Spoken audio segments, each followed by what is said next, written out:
Everyone chases what other people are doing. So if someone tells real estate is great, they will go and invest in real estate. But whether there is a fundamental need for them to invest in real estate, they don't have a proper goal.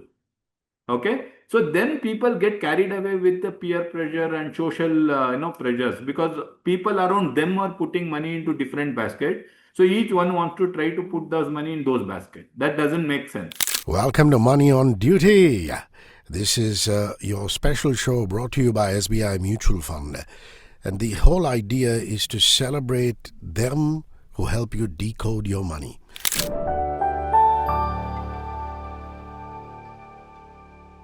These excellent independent financial advisors, they come through all nooks and crannies of this incredible country of ours, whose motive is only to see happier faces, courtesy the growth of wealth. Pleased to welcome Aiyappan. VR Aiyappan holds a Chartered Financial Analyst certification from the CFA Institute in the US, Financial Risk Manager certification from GARP, again in the US, a decade of experience spanning across financial consulting, investment banking, and investment management, both in domestic and international markets, first-hand enriching experience in managing both equity and bond asset classes. He's also authored the Amazon bestseller personal finance book, Unleash Your Financial Freedom and Retire Rich and Happy. Aiyappan is from Eva Mera Funds Investments Private Limited. Hi, how are you?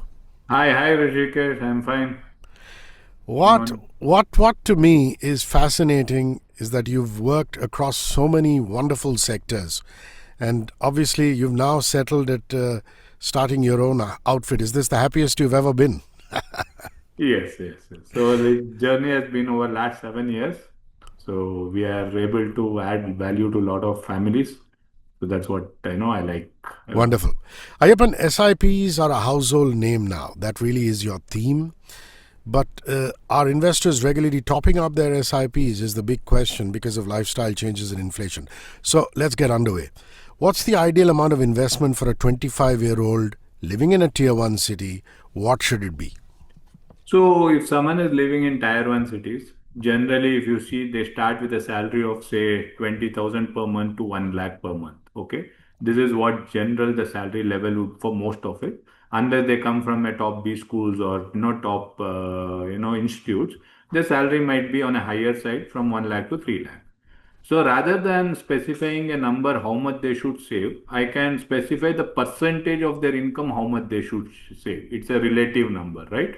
So generally what we tell is to save 20 to 25% of their income. Okay, if someone is earning 1 lakh rupees, at least they should target saving of around 20 to 25,000 every month. Now, this saving can get into covering their risk, financial risk. It can go into investments to make their money work. Okay. So, how you want to split this 20 to 25,000 is the next level which we need to think about it. Okay. But ideal rate of saving should be 20 to 25% of their income for anyone who's starting their investment journey. Okay, now let's get into specifics. How much difference can a small yearly SIP top up actually make if you look at it over 10 to 15 years, Ayyappan?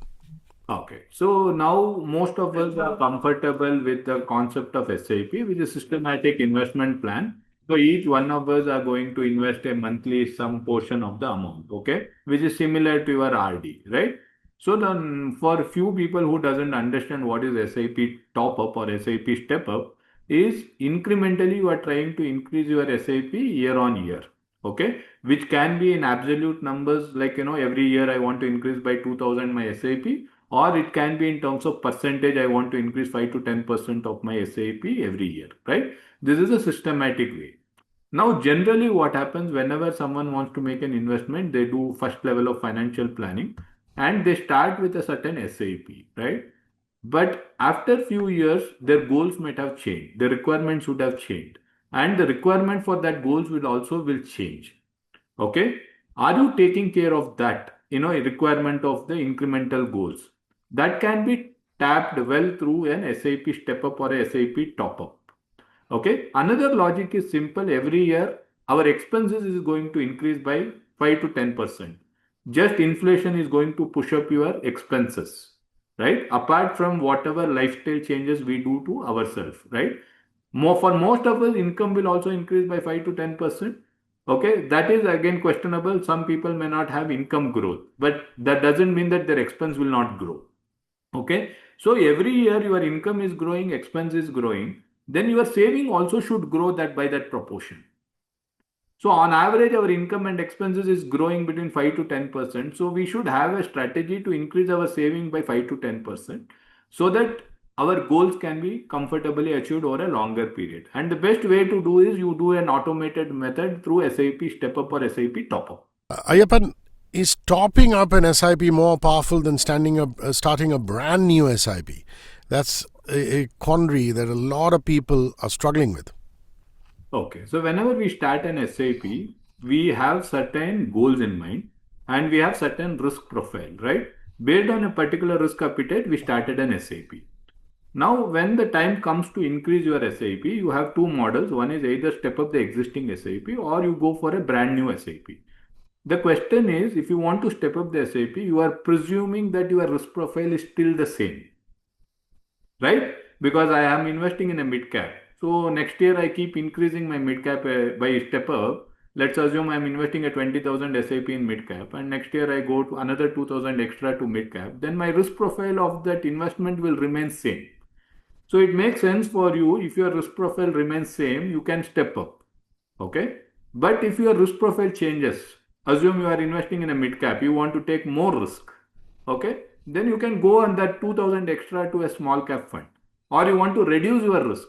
That 2000 SIP can go to a large cap or a balanced fund.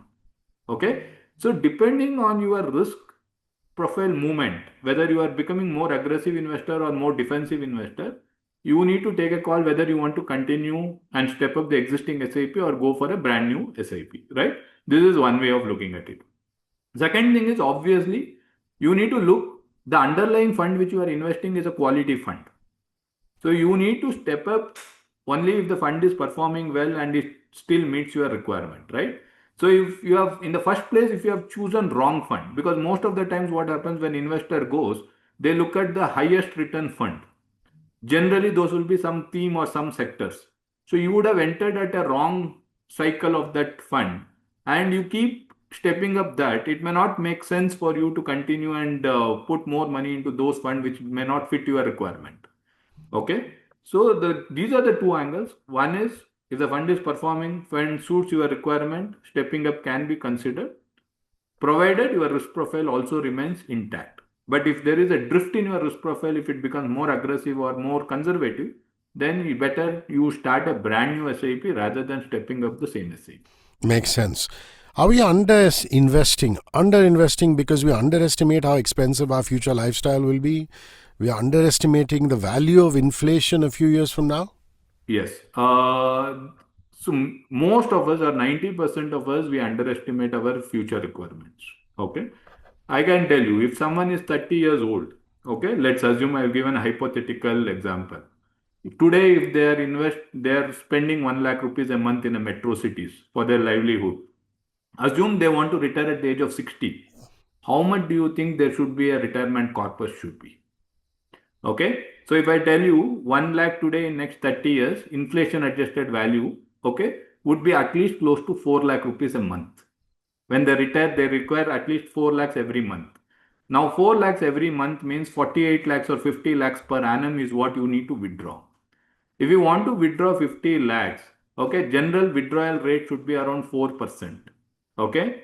That means you should have a 12 crore portfolio in 30 years. Wow. Today everyone thinks 12 crore is a big money. Okay. But in 30 years, believe me, 12 crore is not a big money. So many of us, when we start the investment, we plan, okay, 2 crore is great. 2 crore is great for today, not for 30 years down the line. So most of the planning only happens for that 2 crore and they underinvest. Only when they go close to 50 years or 55 years, when their goal comes, that's where they realize that money is not sufficient. So you need to reassess your goal on a regular basis and dynamically take action. So when you reassess every year, you do your financial planning or update your financial goals every year, then automatically it will push you to add SIPs or step up SIP. You don't allow time to do. Wonderful. Do the math on that, all of you are listening and watching. My last question to you, Aiyappan. In a world of lifestyle upgrades, lots of societal pressure, how can an investor stay disciplined? How can they stay consistent with their investments? Yeah, the biggest drawback for investors is investors always chase returns. Okay. And to be frank, in my practical experience, 95% of the people don't even make 6 to 7% return, average return on their portfolio. But everyone chases 30%, 25% return year on year. But no one makes even 6, 7%. I'll give you a classic example. Okay. So, silver, no one needed silver in the year 23, in the year 24, when the price was 1 lakh rupees per kg. Then silver kept on going up and it went to almost 4.16 lakhs per kg. And everyone wanted silver at the peak of the cycle. People who never invested in 23, 24 into silver, suddenly there was a requirement for them to invest in the year 25, 26, when it was 3 lakh or 4 lakh per kg. And many investors invested at 3.5 lakhs or 4 lakh per kg. Okay. And that has come down drastically now. Okay. It has come to 2.5 lakhs per kg. That means you are already 30% down. It might take next 10 years for them to make an average return of 6, 7%. Okay. Most of the investors get into a wrong place at the wrong time. Okay. When real estate is at the peak, they will enter real estate. Okay. When there is Bitcoin is at the bubble, they will enter at the peak of the cycle. When equity markets are at the peak, they will enter at the peak. So the fund return is not investors' return. Okay. Why this happens? The simple reason is no one has a financial planning of their own. Everyone chases what other people are doing. So if someone tells real estate is great, they will go and invest in real estate. But whether there is a fundamental need for them to invest in real estate, they don't have a proper goal. Okay. So then people get carried away with the peer pressure and social pressures, because people around them are putting money into different baskets. So each one wants to try to put those money in those baskets. That doesn't make sense. Okay. So that everyone, what I would suggest is, should have a financial planning in place that will drive them what is their goal, what is their requirement, and then they will not get coined or get distracted by what other people are doing. But when you don't have a financial plan, you don't know what you want, so you just follow what crowd wants. This is week 2 of Money on Duty with me, Hrishi K. It's powered by SBI Mutual Fund, a partner for life. We're celebrating the minds who work behind our money, the independent financial advisors who in our books are real heroes. VR Aiyappan is one such hero. Please find him and follow him on LinkedIn. I'm at HRISHIKAY everywhere: X, Instagram, Facebook, LinkedIn and Threads. And we'll see you all of this week on the radio as well as here on YouTube with more independent financial advisors. Aiyappan, thank you for your time. I really appreciate it. Cheers. Thanks, Hrishi K. Thanks for having me in the call. One world, your station.